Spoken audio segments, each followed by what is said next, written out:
Olá, turma. Eu sou o professor Francisco Braga e hoje nós vamos tratar do assunto trabalhos acadêmicos. Vamos conhecer alguns tipos de trabalhos acadêmicos e sua forma de estruturação. Bom, existem vários tipos de trabalhos acadêmicos. Vou citar aqui alguns.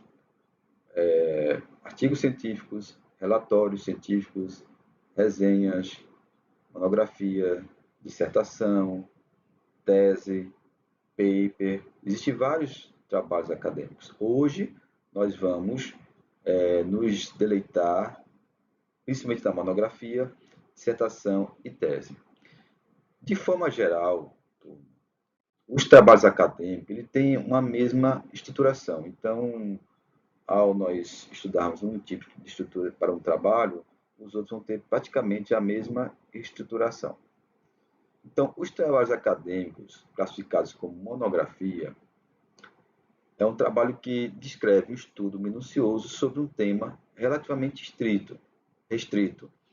É normalmente exigido por ocasião da conclusão dos cursos de graduação e de pós-graduação em nível de especialização. O trabalho monográfico é também conhecido como trabalho de conclusão de curso, ou TCC.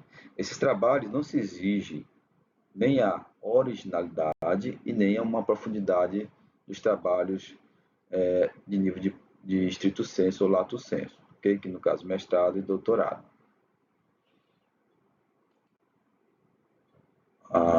O próximo tipo de trabalho acadêmico é a dissertação. A dissertação, turma, é um documento de conclusão de curso de mestrado. Então, trata-se de um único tema que deve ser discutido em profundidade, demonstrando a visão de tratores, respeito assim como análise dos dados coletados empiricamente, quando for o caso. Todos, exige a orientação de um professor pesquisador da área. Na verdade, todos os trabalhos acadêmicos, monografia, seja de um TCC, um trabalho de dissertação ou de tese, ele exige um orientador. A tese, turma, é um documento de conclusão de cursos de doutorado. Trata de uma pesquisa científica em torno de um assunto, tema ou fato qualquer que ainda não foi tratado cientificamente. Uma das exigências desse tipo de trabalho é a originalidade, isto é, deve ser fruto de uma pesquisa inédita. Nesse tipo de trabalho, a pesquisa ela deve ser inédita, além de que deve ter uma efetiva contribuição à ciência naquela área de conhecimento que o autor está propondo o trabalho. E aqui o que pesa muito aqui é o caráter, né? É o rigor no caráter da originalidade do tema que vai ser trabalhado. Então, agora vamos conhecer um pouquinho da estrutura dos trabalhos acadêmicos. Formalmente, de modo geral, todo trabalho acadêmico tem uma estrutura muito parecida, ok? Então, vamos falar primeiramente dos elementos pré-textuais. Bom, os elementos pré-textuais são aqueles que vêm anterior à introdução, desenvolvimento e conclusões. Então, são eles a capa, a folha de rosto, dedicatória, agradecimento, epígrafe, resumo na língua vernácula, na língua inglesa, a lista de ilustrações e sumário. Tá? Esses são os elementos pré-textuais. A capa, a folha de rosto, o resumo na língua vernácula e o sumário, eles são elementos obrigatórios e têm que vir em todo trabalho monográfico. E aqui eu faço uma ressalva. O agradecimento, mesmo não sendo um elemento obrigatório, ele é opcional, eu acho de extrema importância o autor se debruçar de forma detalhada na questão do agradecimento. Então, vamos agora falar um pouquinho desses elementos pré-textuais. Então, a capa é o primeiro elemento identificador de um trabalho científico. A capa deve conter o nome da instituição de ensino, o departamento, o curso, né, ao qual o autor está ligado, o nome do autor completo, por extenso, sem abreviações, o título do trabalho e, se tiver subtítulo, também colocar o subtítulo, o local e o ano. Esses são os dados identificadores da capa. O segundo elemento identificador de um trabalho científico é a folha de rosto, que se aproxima muito da estrutura de uma capa. Aqui você vai ter uma diferença. Você vai ter que você começa com o nome do autor, né, título, subtítulo, e aqui você faz uma descrição do objetivo do seu trabalho. Por exemplo, trabalho de conclusão de curso apresentado, né, ao curso de graduação em gestão ambiental do Instituto Federal de Pernambuco, como parte dos requisitos para a obtenção do grau de mestre, do grau de doutor, ou então do título de graduado, ok? São esses dizeres que são colocados no trabalho acadêmico. Bom, posteriormente, o próximo elemento é o resumo. O resumo é, é, é um elemento muito importante porque ele vai dar ao leitor, né, uma apresentação concisa dos principais pontos do seu texto.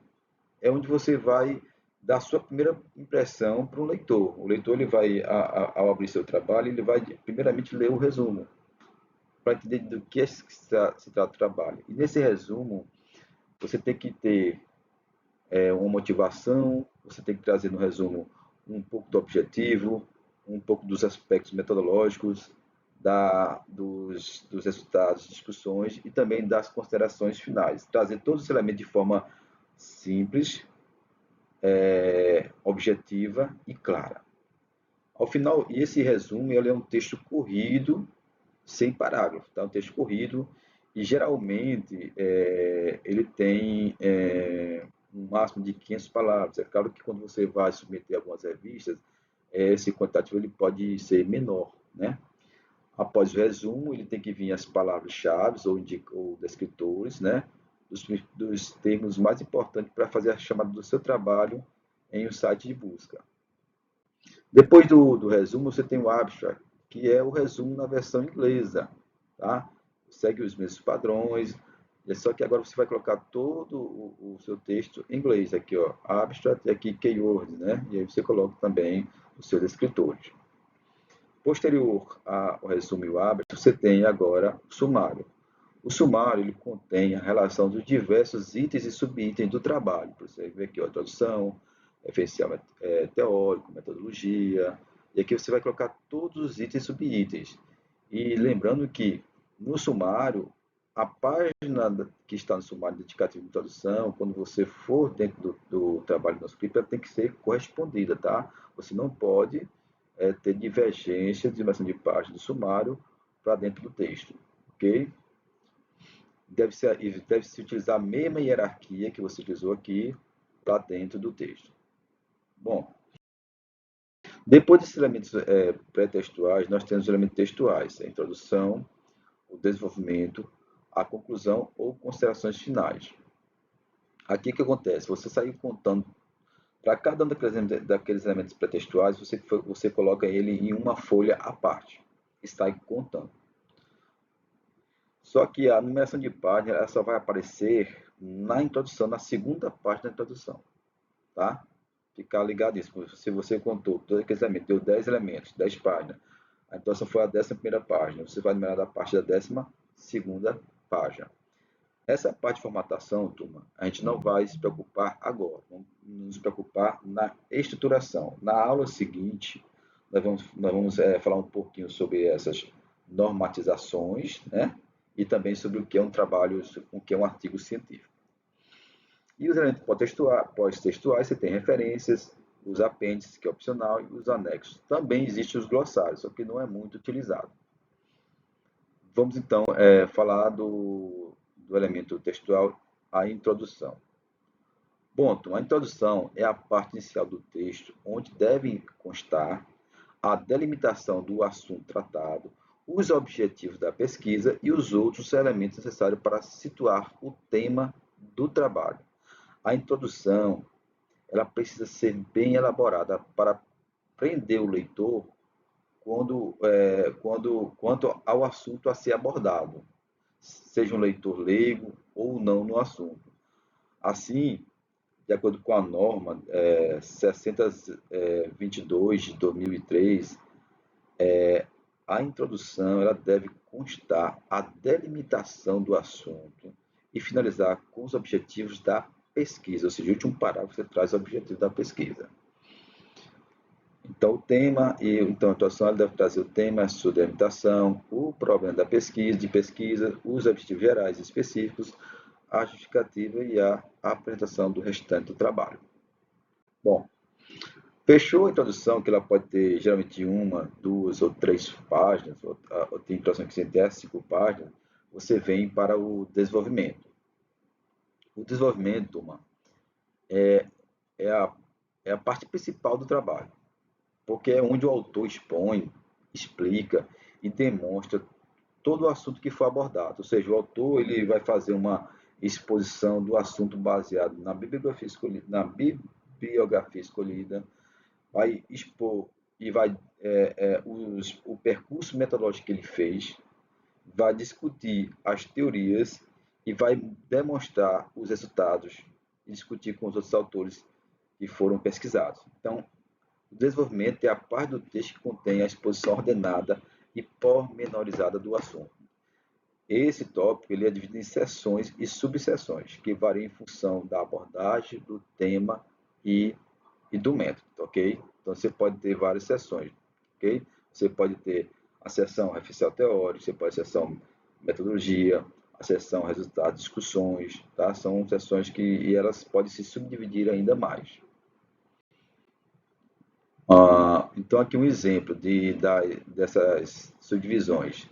Revisão de literatura, ou referencial teórico, metodologia, onde você vai trabalhar os aspectos que foram, como você conseguiu fazer o trabalho, que como foi feito, quais são os instrumentos de pesquisa, os resultados e discussões, onde você faz a apresentação dos resultados e você faz também a análise desses resultados. Discute com os que você achou com os que existem em literatura, tá?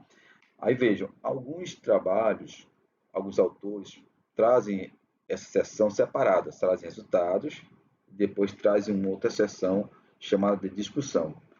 Isso vai depender da escolha do pesquisador. Por exemplo, eu particularmente prefiro trabalhar resultados e discussões de forma conjunta, mas aí cada autor escolhe a forma que melhor lhe convier.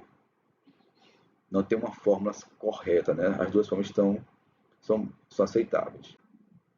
A conclusão, que é a parte final do texto, ela deve se basear nos dados analisados, ressaltando as consequências das contribuições dos resultados da análise e não repetir dados, porque é muito comum o estudante ele na conclusão ele colocar resultados e aí tem que ter esse cuidado entre o que é resultado e o que é uma consideração final. Bom, as referências, turma, as referências elas correspondem ao conjunto padronizado de elementos descritivos retirados em documentos que permitam a sua identificação visual, ou seja, são documentos que você utilizou no trabalho. Podem ser documentos que você utilizou de meio eletrônicos, impressos, você buscou em sites especializados, dados em sites de busca, tá? Todos esses documentos são chamados de referências, que eles devem estar citados dentro do texto e devem estar referendados nesse tópico chamado de referências. Após as referências, turma, tem os anexos e o apêndice. Esses anexos e apêndices são estruturas, são elementos opcionais, mas são de extrema importância. Então, vamos entender qual a diferença. O apêndice, ele trata-se de um material elaborado pelo próprio autor.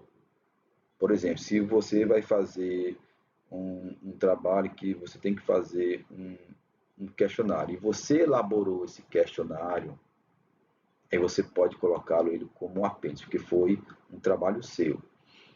O anexo é um material que não foi elaborado. Por exemplo, você pegou um questionário que não foi elaborado por você, vamos supor que era um questionário padrão de alguma empresa que esse questionário ele é aceito no meio, aí você usa como anexo, tá ok? Por exemplo, você colocou no trabalho um mapa é um anexo, tá? O que você elaborou, vai como apêndice. O que você não elaborou vai como sendo um anexo. E aqui eu coloquei, né, uma indicação. Onde é que eu posso achar dissertações, tese, monografia? Bom, aqui no site da BDT, né, IBCT, esse aqui é um site onde existe um repositório das dissertações digitais, das teses e dissertações digitais de várias universidades do Brasil. Tem da Pernambuco, tem da Bahia, tem de Minas Gerais. Então, se você, de repente, quiser ver o que já foi produzido, também ter ideias que você lendo porque você consegue, né, obter várias ideias a respeito do que você vai realmente querer trabalhar. Tá? Então, nós ficamos por aqui. Espero que tenham gostado. Não esqueça, vá lá no fórum, coloquem suas dúvidas, coloquem suas perguntas. Não entendeu? Vá lá, participe. E a nossa equipe de professores, formadores, tutores, nós vamos tentar atender o mais rápido possível a todas as suas demandas, tá? Então, um abraço e até a nossa próxima aula.